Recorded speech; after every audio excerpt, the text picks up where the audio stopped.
Good morning. We are reading The Mystery of History, Volume 4. We just finished talking about Lewis and Clark and exploring the western part of the United States from the Missouri River, the Columbia River, the Oregon Territory, the Louisiana Purchase, also Zebulon Pike. What did he explore? Let's see. We know that Pikes Peak is named after him. Oh, he explored trying to find the headwaters of Arkansas and Red Rivers. What are the headwaters? Isn't it like where the river begins? Pretty sure where the river begins. Okay, now we're in 1807. Let's just take a peek back and look at a couple of these years. Let's see here. Where is our little timeline? This is my timeline. Let's see. At the beginning of the ages. Around the beginning of the 1800s, what do we have here? We have Napoleon Bonaparte, the Louisiana Purchase, the expeditions of Lewis and Clark, Zebulon Pike, and now William Wilberforce, 1807. Let's look at this picture. We're going to be talking about William Wilberforce, but we're going to look at the Atlantic slave trade from 1550 to 1830. That's almost 300 years. So we have to Africa, weapons, textiles, that's like cloth, jewelry, rum, that's alcohol, and metalware, like any type of anything metal, spoons, knives, swords. We'll let them go under weapons. Helmets.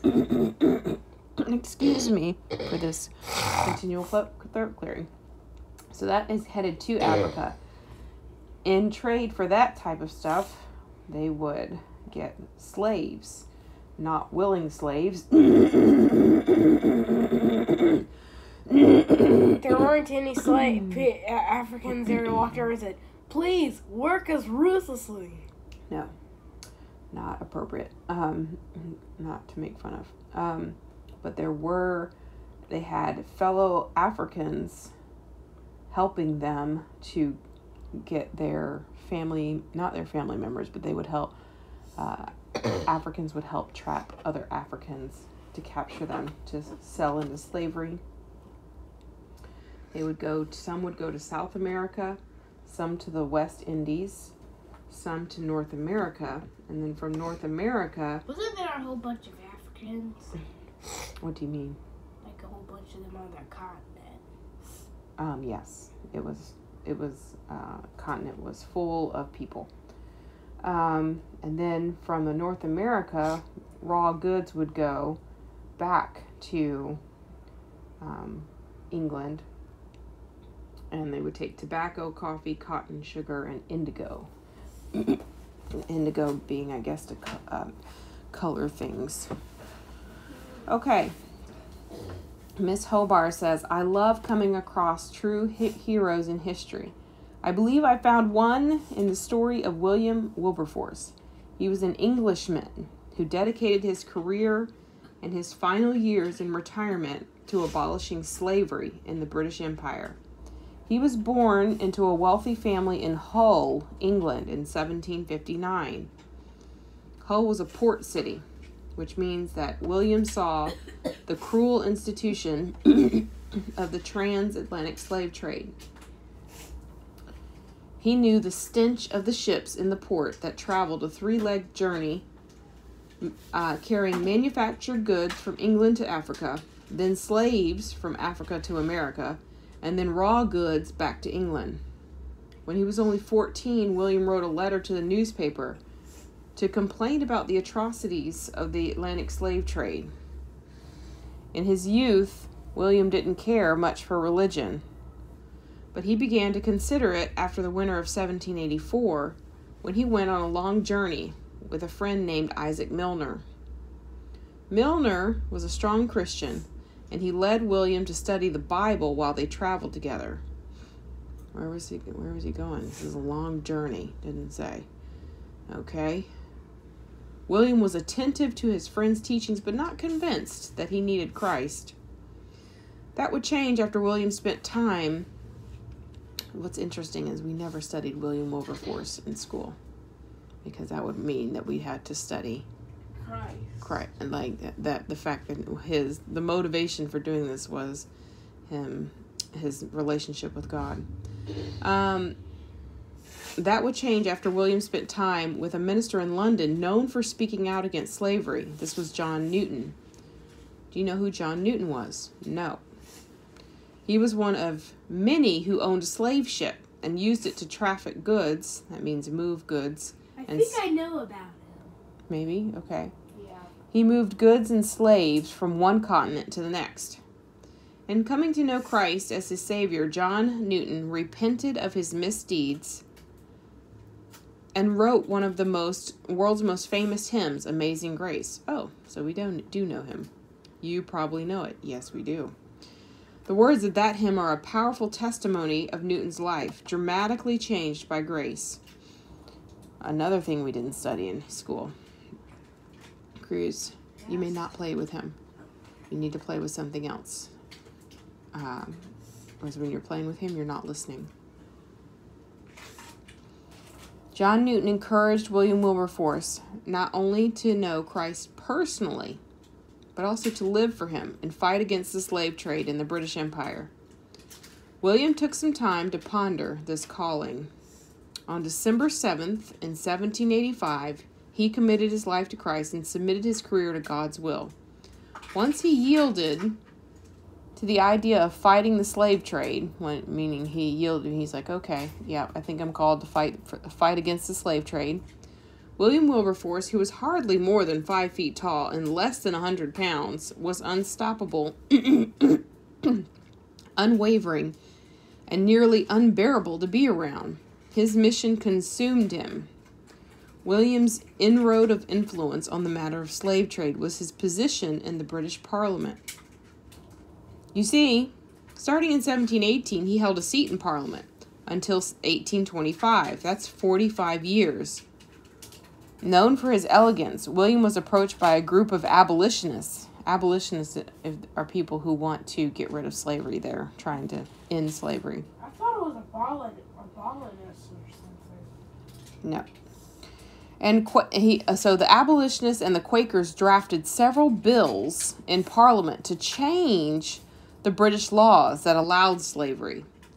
So William obliged them, but unfortunately the first several bills went nowhere. So he is fighting for these bills to be approved. In 1789, he gave a strong speech. What else happened? There's something else happened in 1789. Hold on. 1789. See, the French Revolution. Ha-ha! Yeah, French Revolution. That was happening at the same time that he is trying to end slavery in Britain. Okay, this is what he said. He said, "Never, never will we desist till we have wiped away this scandal from the Christian name, released ourselves from the load of guilt, and extinguished every trace of this bloody traffic." Coincidentally, William was great friends with William the Pitt the Younger. I guess there must have been a William Pitt the Elder, who became the Prime Minister of England. Pitt supported his friend in the fight against slavery, but the personal connection didn't help Wilberforce as much as he hoped. The opposition in favor of keeping slavery was alive. So those who wanted to keep slavery alive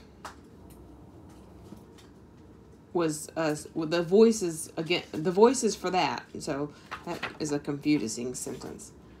Those in favor of keeping slavery alive, their voices were much stronger than he expected. Proposed bills and flowing speeches were not enough to break up the money-making industry of slavery. So what is the they're overlooking the human atrocity, the horrendous treatment of people, because why? Because of the money it makes. Yes, because of the money. They don't want to give up the money. Remember, that's the only thing the Lord says. He doesn't say anything else except you can't love me and money. He doesn't say that about anything else. Only money, because money is so attractive. Yes, it's alluring. And here it is. They're overlooking all types of huge, gross sins for money. Yeah. All right, the Clapham sect. I've never heard of this. The Clapham sect. Fortunately, William Wilberforce was not alone in his convictions. He had a group of highly influential Christian friends. They gathered together regularly for prayer and fellowship. They were nicknamed the Clapham sect because of the town where they met. This was one of the most unique brotherhoods in history. These men examined the ills, meaning the sins, of English society and banded together to make them right. They started charities, missions, programs, and Bible societies to care for the poor and the imprisoned. But always on top of their list was the hope of abolishing the slave trade where it still existed in the British Empire. So year after year, William Wilberforce fought. His friends in the Clapham sect helped him along the way and fueled his inspiration.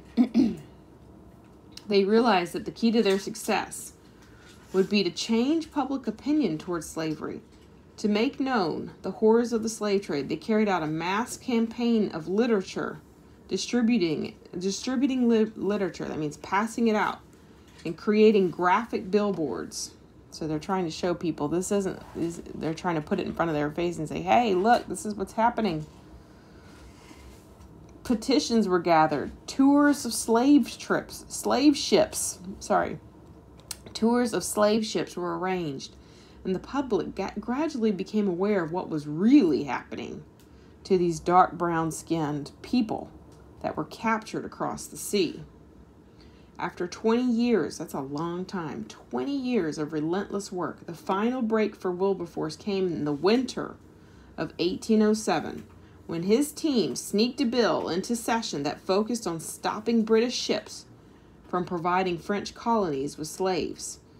As usual, the British and the French were not getting along, and so the British didn't want to help the French in any way.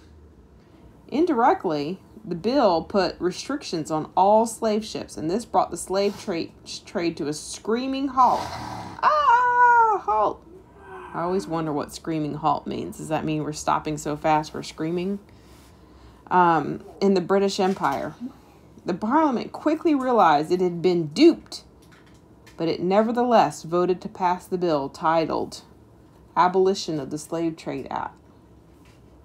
Well, that's good, even though they realized that they'd been kind of tricked, because they kind of slipped the bill in with this other thing about the French, and they knew that they wouldn't vote to help the French.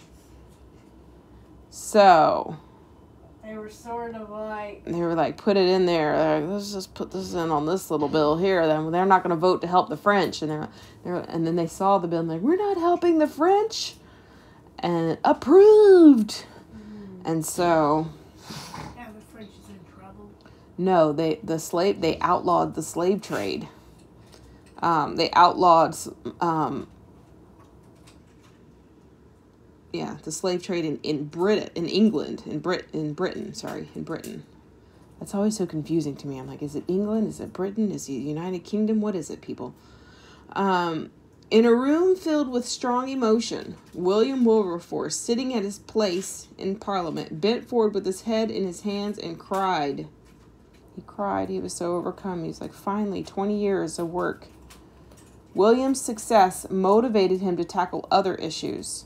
Before he died, the small-framed man with a big heart served in more than 60 societies dedicated to improving the morals and manners of the English.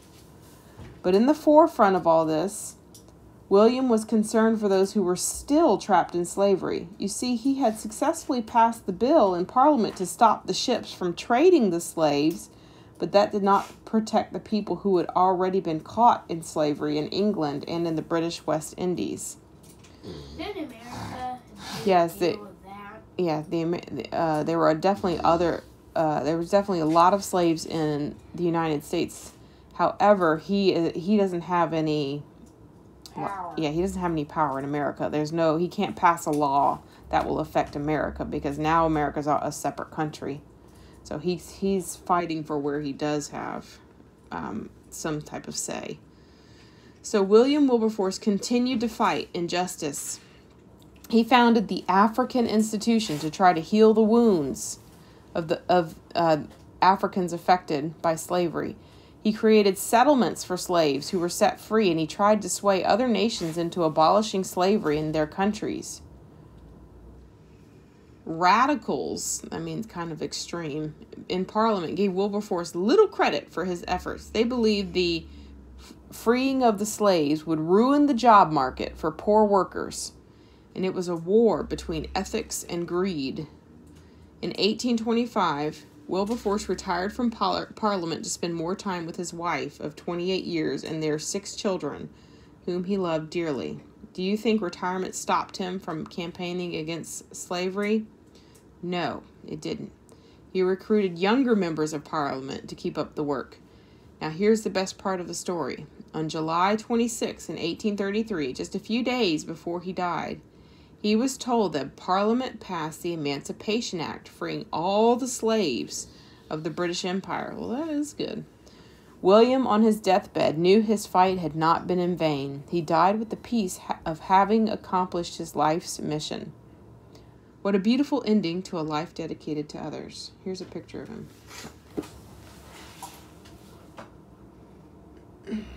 All right, we read quite a bit today, and that was quite a long time. So that's page 85 is where we stop. We'll pick up on page 86 next time. Goodbye.